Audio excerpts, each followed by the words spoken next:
All right, Saagar, what's on your radar? Yesterday on our show, Ryan Grimm made a very astute observation that Joe Biden's cabinet is essentially an identity politics lottery, where different racial groups demand representation, and that ideologically, you don't really know what you're going to get. And unfortunately, for all of us, the choices in the lottery for Secretary of Defense were terrible all around. The final three contenders for Defense Secretary were General Lloyd Austin, Michelle Flournoy, and Jay Johnson. Between the three of them, you have two board members at different defense companies, a shared advisory to a major hedge fund set to profit to the tune of millions of dollars from Biden's presidency, and the founder of a firm whose sole job was to peddle influence for major corporations in Washington during the Trump years. Yesterday, we got the news Biden has reportedly selected General Lloyd Austin. Of course, he'll be hailed as the first black Secretary of Defense. But do we know anything about him else? Literally anything? Let's dig into that. Austin is a former four-star general with deep ties to the defense industry and financial firms that will profit from the Biden presidency. And I will get to that. But what really bears scrutiny is the fact that he has probably one of the single worst records as a commander in the U.S. military in the last 30-year period, accepting only the people who pushed for war in Iraq in the first place.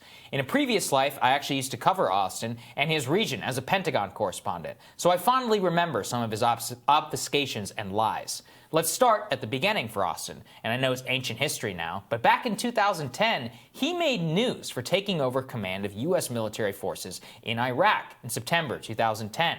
Now, that was a very, very important time because Barack Obama basically tasked Austin with wrapping things up in Iraq before the full withdrawal of U.S. military forces in December 2011. There was a lot of important work to be done to make sure that al-Qaeda was not going to rise up from the ashes after we left. And unfortunately, for all of us, Austin didn't do any of that. He kept requesting troops to stay and stay and stay until the deadline. He did not work properly on actually building up the capacity of the Iraqi military, and he got caught flat-footed in December 2011 when they actually made him leave Iraq.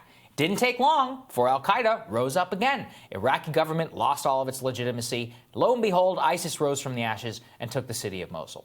But that wasn't all for Austin. He really went out in a blaze of glory when in 2012 he was nominated to be the head of all U.S. Central Command. CENTCOM, as it's known in the military, is the region that encompasses the entire Middle East. And do you know what was happening in the Middle East in 2012 and 2016 under Austin? Famously, Austin is known for pioneering the Syrian proxy war strategy. You might remember that one. It's when the military spent $384 million to, quote, train and equip Syrian rebels to enter Syria and fight ISIS in 2015. That program was a complete and total disaster. It cost $2 million per fighter. In some cases, many of these fighters ended up having ties to jihadist groups in Syria. And shortly afterwards, when General Austin was called before Congress in December, he was forced to admit this. Can you tell us what the total number of trained fighters remains? It's a small number, and the ones that are in the fight is we're talking four or five. Austin had the temerity to retire after U.S. forces retook the city of Mosul in 2016, as if he deserves credit for working to quash a group who he failed to prevent in the first place, then did a terrible job combating while in charge. This is someone who has directly had his hands in implementing and making some of the worst U.S. foreign policy decisions of the Obama era and could be about to run the Pentagon, as one does after leaving office. Lloyd Austin left the Pentagon and, as one quickly does, became a board member of Raytheon Corporation, a major defense contractor. But worst of all, in my estimation, is his work with Pine Island Capital Partners. I've reviewed the story here before for all of you, so I don't want to hash it out to death. But basically, he and Tony Blinken, who had Biden's Secretary of State pick, are advisors to a hedge fund that raised $218 million after Biden was elected. The fund brags about how it's an elite network of advisors who have unique insights into market opportunities that they want to exploit. In other words, the people who are their advisors are about to be the ones creating the opportunities. It's a perfect illustration of the corrupt nature of Washington, but not a surprise to any observer or viewer of this show. And finally, here's something which really does bear discussion. Lloyd Austin is a former four-star general, only 4 years removed from command at the Pentagon. There used to be a norm that you at least waited and usually picked a civilian. Why? Because in our system, the military reports to civilian elected leadership, not the other way around. General Mattis violated that norm.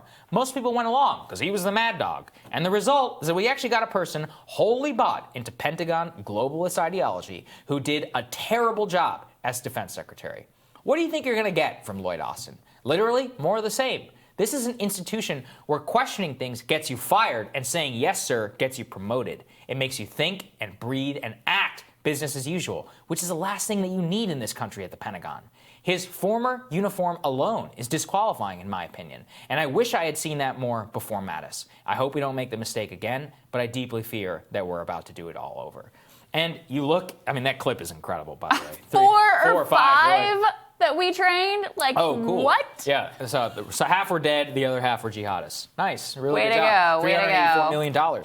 But, I mean, I wanted to point this out because this, again, is an institution where you just snap to and you say, yes, sir. And what I saw with Mattis had this whole reputation for questioning. It was BS, right? What it ended up is he was just a typical globalist guy. He was like, no, he resigned over the fact that Trump wanted to get out of Syria. I mean, oh, sue me, right? Fought against Afghanistan, same thing, Iraq, so much more. I mean, this was somebody who wholly believed in that system because that's what he came up in. And he did not work to revolutionize the Pentagon. We've actually had, this is a controversial thing to say, but Rumsfeld, before he got involved in Iraq and all that other stuff, when he was working under, I think it was President Ford, I mean, having civilians is incredibly important because they cut programs. They're like, no, we're not doing this, Star Wars crap or whatever. Yeah. And having somebody who can question their decisions and who's not bought. I mean, when you're friends with the commanders, or you came up with the guys who are reporting to you, and they say, we need this BS program because of this, this, and this, you're just going to sign the check. Right. You're just going to tick yes. That's very damaging. You need somebody in there who doesn't think that way and go,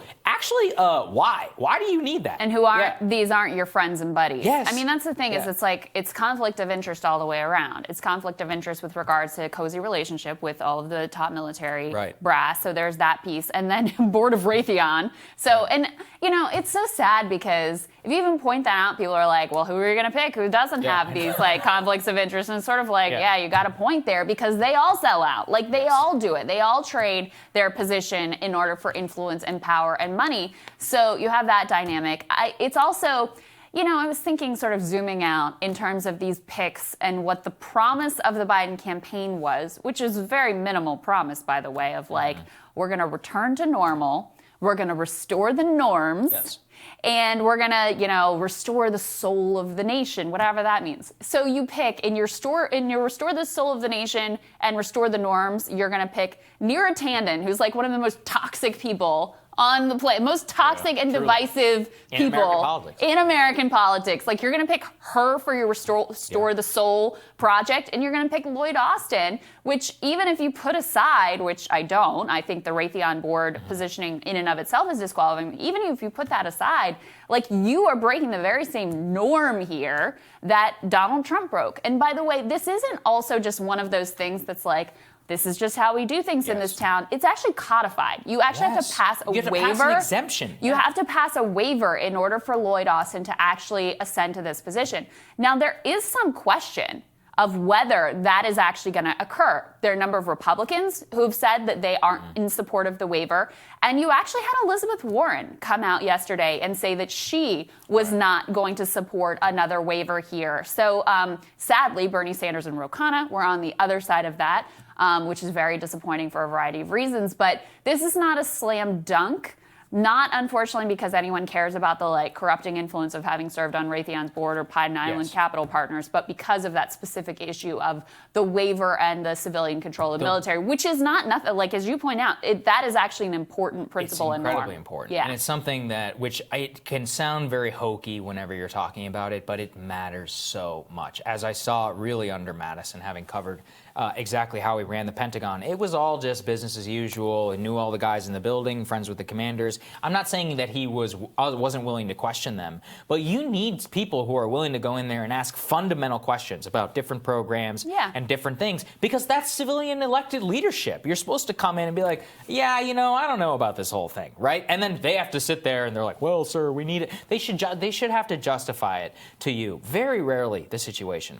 And you run through this guy's record. And like I said, in Iraq, he's like, no, I need more troops. Didn't do a good job. Terrible job, really, whenever we pulled out there. And yeah, you can blame Obama and all that. And, I've heard many apologisms from the military. It was like, really, it was Obama's fault. And I'm like, yeah, but he told you were leaving. You didn't really do anything. Same thing on the Syrian train and equip program. They're like, well, the Obama administration tied our hands behind our back. I'm like, yeah, well, it's $384 million and 4 or 5 fighters, several months later, is a total disaster. And you can see this just total, like every single time in the way that Austin ran CENTCOM and the relationship with the Iraqi security forces and so much more. I think it's totally disqualifying. And yet, Biden picks him. Why? Because as I understand it, he was one of the point men or whatever in terms of with CENTCOM. He would like to go over there all the time and get familiar with the generals, and he just likes Lloyd Austin. Because he likes sitting in the situation room with the guy. And apparently, reportedly, Lloyd Austin was close with Beau. With Joe's son. Right. And there's nothing wrong. That's nice. There's nothing wrong with that, but it's an insight, and I think an important one, into how Joe Biden operates, and something that we were talking about before the election of there's that fantastic piece that we've continued to reference from that talks about how, in a lot of ways, his foreign policy approach isn't actually that different from Trump, because it's all relationships. It's all about it's non-ideological. Who I have that personal connection to. That's part of how Kamala ended up as VP. Right. So he's filtering his decisions through this lens of who's my buddy and close to my family, and then how do I check off the diversity boxes that I need to? So he picks a Lloyd Austin to have a trailblazing pick at the Pentagon so that he can also pick Tom Vilsack, who, by the way, we could do a whole other segment on what a terrible pick for Ag Secretary that is, who's close to big Ag and, was the Ag Secretary under Obama and has gone on to be on the Dairy Council or whatever, with just bad and all, just affiliated with all the wrong people, with big agriculture, but he's a white guy, and Biden wanted to get him in that position, so he needed to have more diversity over here. It's just this bizarre calculation that's going on that doesn't really have anything to do with these people's ideology and delivering for the American people. That's exactly right. Next on Rising, Maximilian Alvarez and Henry Rogers are on Team Rising. They'll be with us when Rising returns.